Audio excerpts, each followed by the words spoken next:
Hi guys, welcome back to my channel. Today's video, we're actually going to do a review video on the Aeitto's slow masticating juicer. It's a cold press juicer. So let's see how it does in comparison to my other juicer. I've heard that this one is so much better for like your green vegetables, you know, the celery, the kale and stuff like that, because it's a slower process and it churns it better and you have less pulp. So let's give it a try. I'll even show you guys how easy it is to set up, even though it looks pretty big. It's very easy to set up. I have not used it, so this is going to be my first time. I'll take the same process that I normally use in my other juicer, and let's see what the difference is. Let's go. Southern Singing Kitchen. Boom, boom, boom. Southern Singing Kitchen. All right, let's go to the fridge. Let's see what we are going to do. So like I said, I wanted to try doing the kale. I just put the paper towel under here so that the water would drain and the fruits wouldn't get messed up. So we're gonna do kale. I have some of this kale too that I haven't used. I'm gonna try this. I'm gonna use the whole thing too. Stem it out. Spinach. Sweet potatoes. Let's see. And in the little video thing, they always put like a whole apple in there. I'm gonna cut it because I normally cut my other one, but we're gonna try apple. This juicer, when I read, sometimes we don't read. I know a lot of times we don't read when we buy, you know, juices. We say, we got it. But it says that you really shouldn't use like lemons in the juicer because it can actually mess the juicer up in the long run and stop it from working. So we're not going to do any lemons. It didn't say we couldn't do oranges. It just said sour fruits like lemons in particular. So vegetables, you know, to get it better. All right, guys, first things first, we're going to wash off all of our fruits and vegetables and put it in this bowl so that we can actually get the juicing. All right, guys, so they did say for the kale to chop it up small and, you know, smaller pieces. The one that I had in the bag, that comes in a bag, it's already pre-chopped. So I got these from Whole Foods, so they were not chopped already.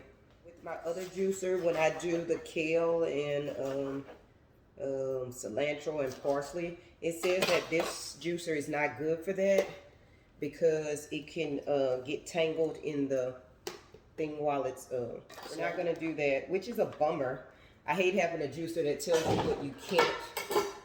what you can't use. Like, it's a juicer. It should, you know, work for, I don't know, it should work for all things, but hey, I guess so. All right, let's get to juicing. All right, so we're gonna start juicing. Basically, this function, or the functions on here, I'll show you later. It's basically an on and off switch. And then there's a reverse and a forward. So you're supposed to turn it on.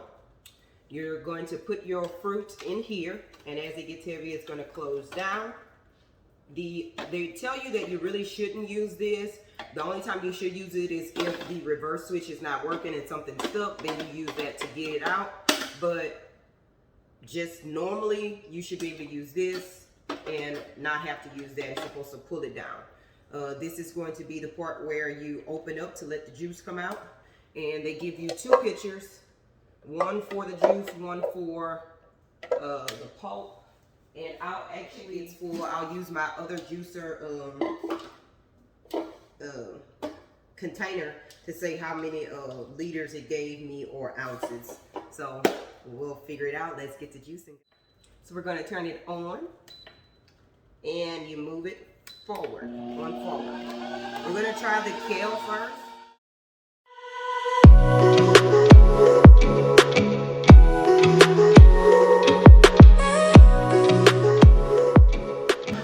don't know, but I feel like it's doing something. Okay, the pulp's coming out. I'm not gonna be negative already. I'm gonna stay positive. I'm looking. It says that the pulp should be drier. It looks pretty wet to me. That is better, y'all, so far. Because normally I can put that much in and I'll get a squirt of juice. Alright guys, so I'm finished with the kale. And basically this is the juice that it made. This is the pulp that it created. Again, we don't have to throw that away. We could save that for vegetable broth, to make your own vegetable broth, or you could actually put it in the compost. So I'm gonna keep going. I'm gonna take this, pour it into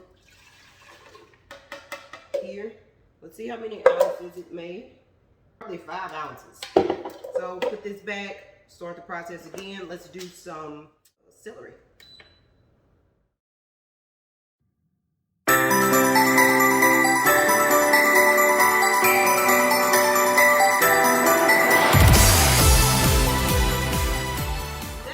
Satisfying that when it's holding the juice, and then you can say, okay, close it back up, let it fill up, then it opens. You feel like you're doing something, to be honest with you. Alright guys, so again, this gave me about the same amount or a little bit more. It still has a little piece left, but I'm going to go ahead and dump it. We're at 20 ounces. Some people do 32 ounces of fruit juice a day.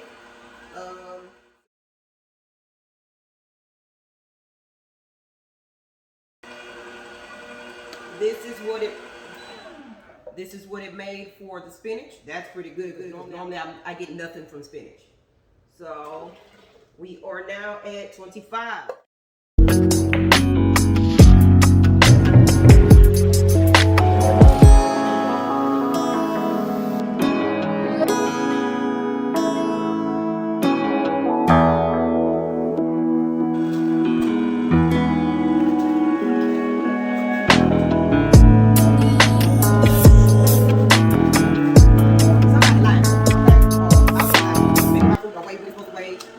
It's not actually pushing that little latch back like it should. I don't know. But so far, I'm using not that good. Juice is flowing.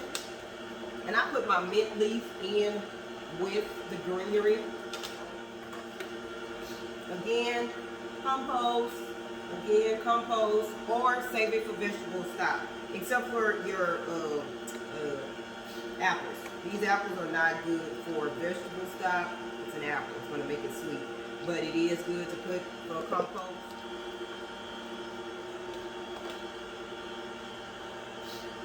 It's really squeezing that. Alright guys, I'm going to go ahead and start cleaning up. And then I'll pour everything in together and tell y'all how everything tastes. And what's the, like if it has a different taste to it or not. I'll let you know.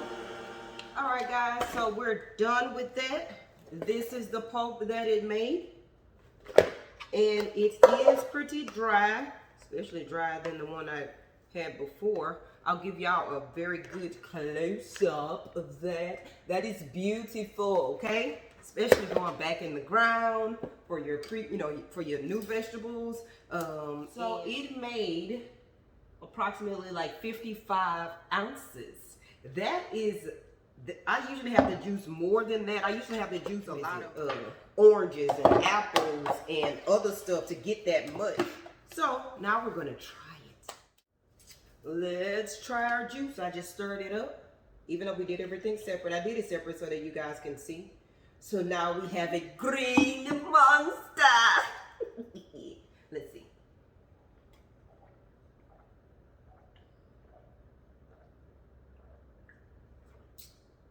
It was good, y'all, so I couldn't stop drinking. My bad.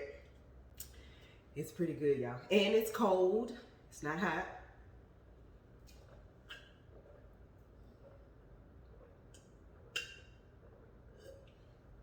Very clean. That's really good, y'all. So that was kale, spinach, 2 oranges, a green apple, 2 or 3 little small sweet potatoes.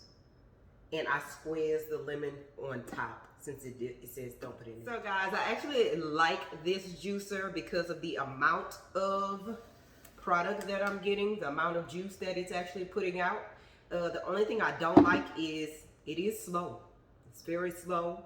I don't like that for some reason I'm putting the fruit at the top of that thing and it's not pulling it down. Not sure why it's not doing that. Maybe I'm not giving it enough time, so I'm going to look at some other videos and see maybe it's something I'm doing wrong. If I do find out that it's something I'm doing wrong, or I'm not putting enough in there to make it heavy enough to push back through and down, then I'll come back and do a re-review after realizing the proper way of doing it. Other than that, having to squeeze everything through that top part, I don't like that. That's not how it's supposed to be, and that was not my understanding of how it's supposed to be. But I actually love the product of the juice that it creates. It is a lot. It's definitely a lot for greens. Greens normally just shoot out the back of my other one. But as far as like my sweet potatoes and my oranges, the other machine does a great job as well.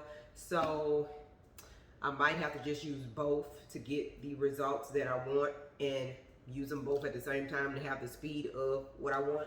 Now it is 10:07, so basically about 20 something minutes I've been in here with the actual juicing part.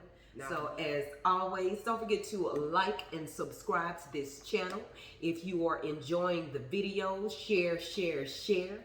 And as always, live in love and love the food that you eat.